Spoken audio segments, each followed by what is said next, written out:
Assalamualaikum warahmatullahi wabarakatuh. Alhamdulillahirabbil alamin. Wassalatu wassalamu ala asyrofil anbiya'i wal mursalin Sayyidina Muhammadin. Amma ba'du. Yang saya hormati Koordinator Korwilcam Dindik Kecamatan Cilongok. Yang saya hormati Ketua KKG PAI Kecamatan Cilongok. Yang saya hormati Ketua Warti Ranting Kecamatan Cilongok. Dan yang saya hormati pula hadirin pemirsa dimanapun Anda berada. Pertama-tama marilah kita panjatkan rasa puji dan syukur kita kehadirat Allah Subhanahu wa Ta'ala yang telah memberikan rahmat dan inayahnya sehingga pada hari ini kita masih diberikan kekuatan dalam mengerjakan ibadah puasa, diberikan keimanan dan keistiqomahan. Sholawat dan salam kita haturkan kehadirat Nabiullah Muhammad Sallallahu Alaihi Wasallam. Semoga kita mendapatkan syafaatnya fid dunya hadal akhirah. Allahumma amin ya rabbal alamin. Kesempatan sore hari ini saya akan membawakan kuliah yang berjudul Makna Kesederhanaan dalam Berpuasa. Hadirin pemirsa dimanapun Anda berada, Ramadan kali ini kata yang paling tepat terlontarkan dari lisan kita adalah tahmid. Alhamdulillahirabbil alamin. Rasa puji syukur kita syukuri bahwa kita masih berjumpa dengan bulan yang paling agung dan berlipatnya keutamaan-keutamaan di dalamnya.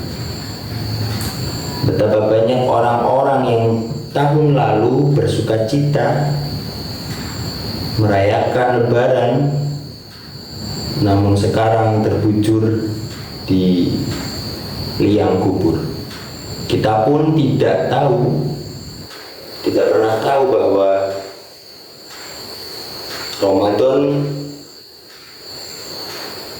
kali ini entah akan menyusul mereka atau Ramadan tahun depan. Yang bisa kita lakukan adalah memaksimalkan ikhtiar kita, memaksimalkan usaha-usaha kita dalam setiap jam, setiap detik pada bulan suci ini. Dalam setiap literatur keagamaan kita hampir selalu dijumpai bahwa definisi puasa adalah al-imsak. Al-imsak yang artinya menahan. Dalam ilmu fikih, al-imsak dimaknai sebagai menahan diri, menahan dari makanan dan minuman, lalu hal-hal yang membatalkan puasa dari terbitnya fajar hingga terbenamnya matahari. Di ilmu tasawuf,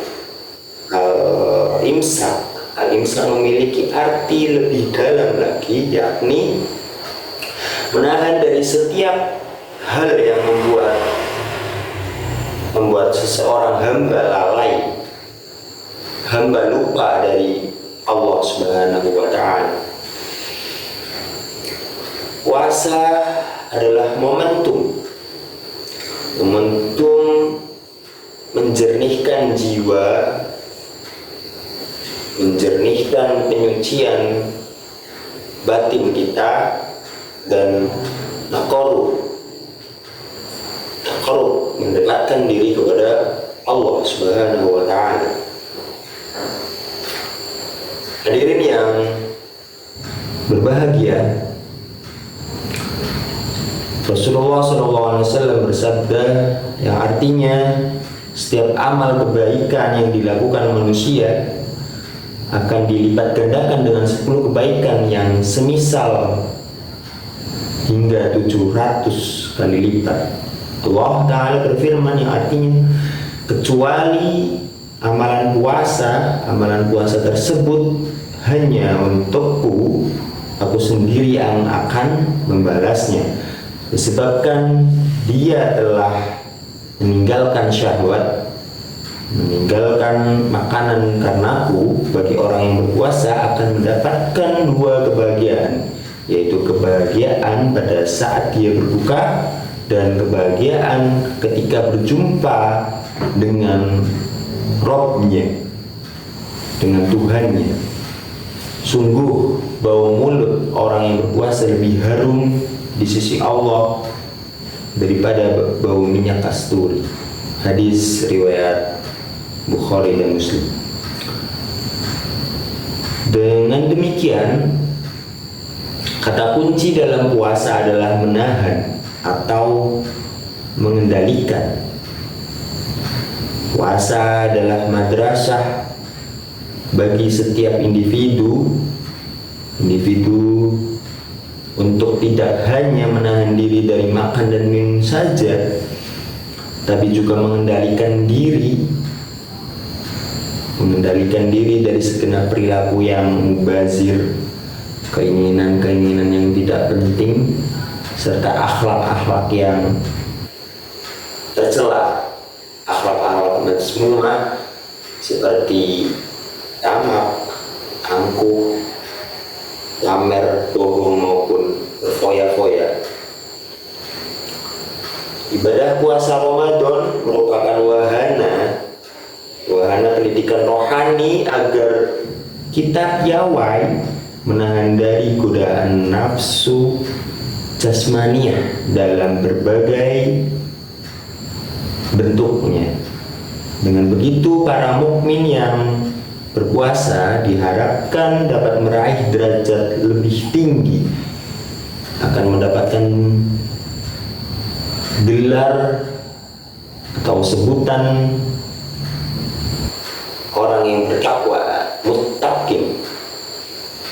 Pertanyaannya adalah sejauh mana kualitas kita dalam berikhtiar atau menahan al-imsak itu.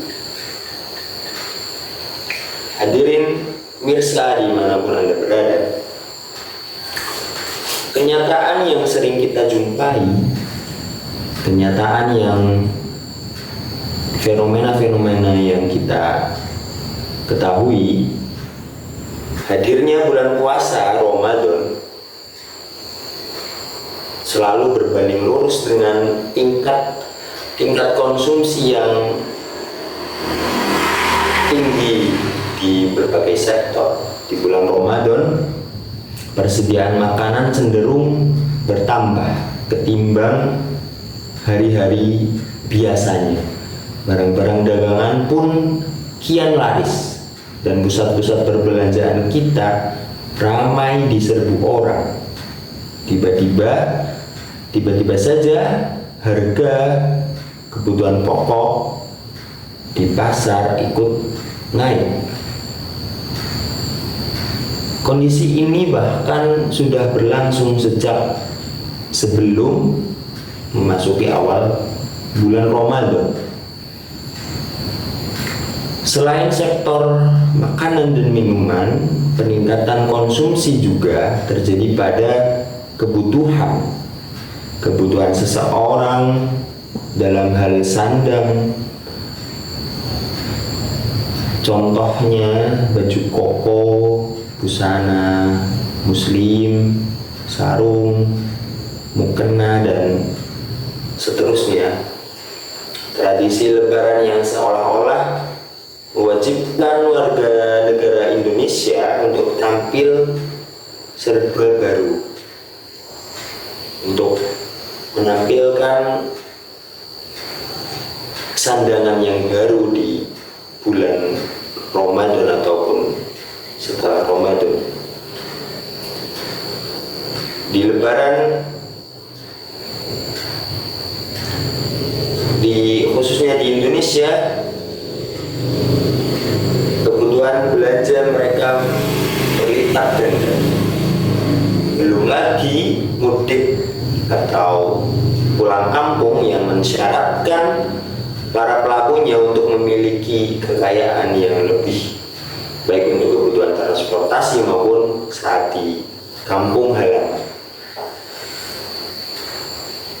Tak ada masalah sebenarnya apabila yang diikhtiarkan memang benar-benar merupakan kebutuhan. Yang sangat tidak dianjurkan di sini adalah kita serius membelanjakan sesuatu yang sebatas keinginan.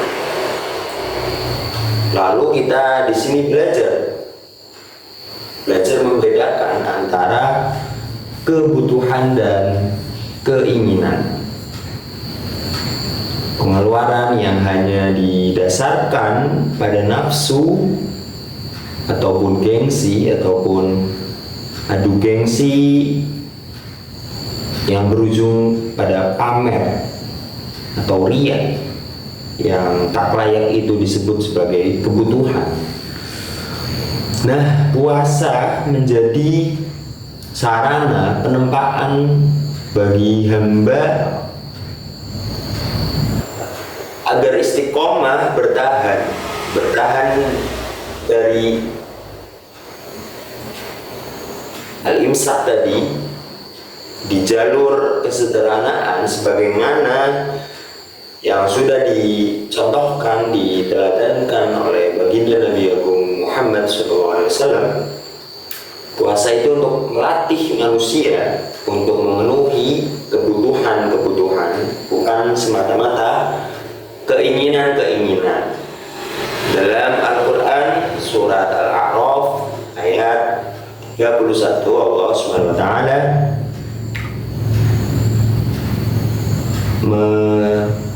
menjelaskan, A'udzu billahi minasyaitonir rajim. Bismillahirrahmanirrahim. Ya bani Adam, khudhu zinatakum 'inda kulli masjid wa kulu washrabu wa la tasrifu innahu la yuhibbul musrifin.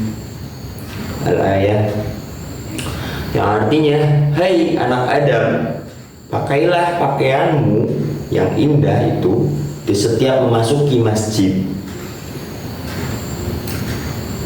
Makan dan minumlah dan jangan berlebih-lebihan. Sesungguhnya Allah tidak menyukai hamba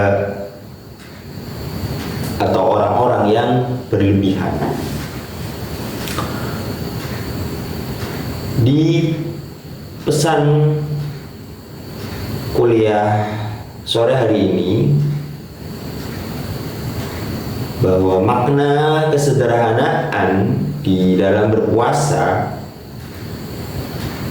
jangan berlebih-lebihan. Pada ayat ini juga menjadi standar atau syarat setelah Allah mempersilahkan anak cucu Adam, ya Bani Adam,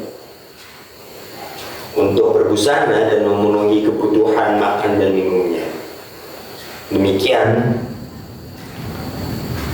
semoga Ramadan kali ini kita sanggup lebih dari sebatas puasa jasmani saja, namun juga puasa rohani, dalam pengertian bahwa sungguh-sungguh kita mengendalikan musuh terbesar manusia.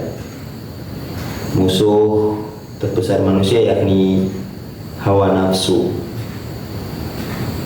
untuk kita mendapatkan kebahagiaan yang hakiki di mata Allah Subhanahu wa Ta'ala. Dari makna kesederhanaan berpuasa inilah kita bisa tahu dan mengenal bahwa kebutuhan dan keinginan itu jauh berbeda. Sekian dari saya, kurang lebihnya mohon maaf. Walafu minkum. Wassalamualaikum warahmatullahi wabarakatuh.